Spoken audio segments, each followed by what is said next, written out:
सोचो आप रात को आसमान की तरफ देखो और चांद वहां हो ही ना, या फिर किसी हॉलीवुड साईफाई मूवी की तरह वो स्पेस में ब्लास्ट हो जाए। What if the moon dies? सुनने में ये एक सिंपल और क्रेजी थॉट एक्सपेरिमेंट लगता है। शायद आप सोचो कि क्या ही फर्क पड़ेगा, थोड़ा अंधेरा ही तो होगा। लेकिन साइंस के पास इसका जो जवाब है वो किसी हॉरर मूवी से कम नहीं है। मून सिर्फ आसमान में चमकने वाला एक पत्थर नहीं है, ये अर्थ का लाइफ सपोर्ट सिस्टम है। आज हम डेप्थ में समझेंगे कि अगर चांद खत्म हो गया तो दिन, महीने और सालों में अर्थ का क्या हाल होगा। चांद खत्म कैसे होता है, ये सबसे बड़ा फैक्टर है। अगर किसी मैसिव कोलिजन की वजह से मून डिस्ट्रॉय होता है तो उसके टुकड़े ग्रेविटी की वजह से अर्थ के आसपास एक रिंग बना लेंगे।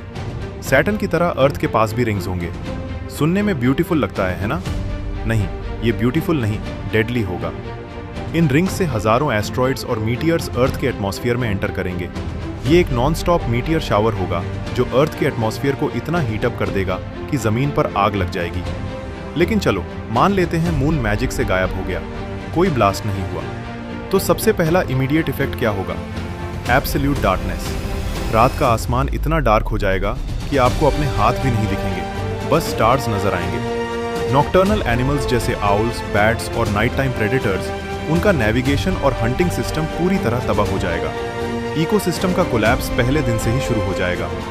स्कूल में हम सबने पढ़ा है कि समुद्र में हाई टाइड और लो टाइड मून की ग्रेविटी की वजह से आते हैं। मून अर्थ के पास है तो उसका पुल बहुत स्ट्रांग होता है। अगर मून चला गया तो टाइड्स पूरी तरह रुकेंगे तो नहीं, क्योंकि सन की ग्रेविटी का भी 35% असर होता है। लेकिन हमारे समुद्र की लहरें 25% तक छोटी हो जाएंगी। समुद्र ऑलमोस्ट शांत और स्टेजेंट हो जाएगा। इसका इम्पैक्ट कोस्टल इकोसिस्टम्स, जहां सबसे ज्यादा मरीन लाइफ और कोरल रीफ सर्वाइव करते हैं, वो बर्बाद हो जाएंगे। न्यूट्रिएंट्स का फ्लो रुक जाएगा। समुद्र का पानी साफ नहीं होगा। पूरा मरीन फूड वेब, छोटे प्लैंकटन से लेकर बड़ी वेल्स तक कोलैप्स कर जाएगा और इसका असर डायरेक्टली इंसानों के फूड सप्लाई पर पड़ेगा। अंधेरा और टाइड्स तो बस शुरुआत है।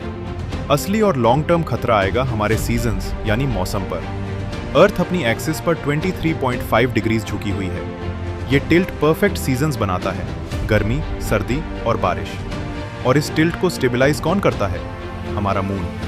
चांद एक इनविजिबल एंकर की तरह काम करता है। बिना मून के अर्थ का एक्सिस वाइल्डली वॉबल करेगा, बिल्कुल एक अनस्टेबल लट्टू की तरह। एक प्लैनेट है जिसके पास कोई बड़ा मून नहीं है, मार्स। मार्स का टिल्ट 0 से 60 डिग्रीज तक बदलता रहता है। अर्थ के साथ भी यही होगा। कभी अर्थ 10 डिग्रीज पर घूम रही होगी तो कभी 45 डिग्रीज पर। इसका रिजल्ट होगा एक्सट्रीम क्लाइमेट केओस।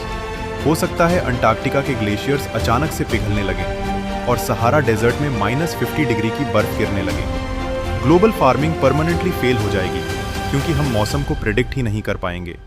इंसान और जानवर दोनों भूख से मारने लगेंगे। एक और माइंड ब्लोइंग फैक्ट बताऊं? मून अपने ग्रेविटेशनल पुल और टाइडल फ्रिक्शन की वजह से अर्थ की रोटेशन को धीरे धीरे स्लो कर रहा है। आज से बिलियंस ऑफ ईयर्स पहले जब मून नया बना था, अर्थ पर एक दिन सिर्फ 6 से 10 घंटे का होता था। अगर आज मून गायब हो जाए तो दिन अचानक से 6 घंटे के नहीं होंगे, लेकिन अर्थ की स्पीड स्लो होना बंद हो जाएगी। पर अगर हम इमेजिन करें कि मून कभी था ही नहीं, तो अर्थ इतनी फास्ट घूमती कि हमारे यहाँ हवाएं 300 से 400 किलोमीटर पर आवर की स्पीड से चलती। ऐसे मैसिव हरिकेन्स और स्टॉर्म्स आते जो किसी भी बिल्डिंग को टिनका बनाकर उड़ा देते।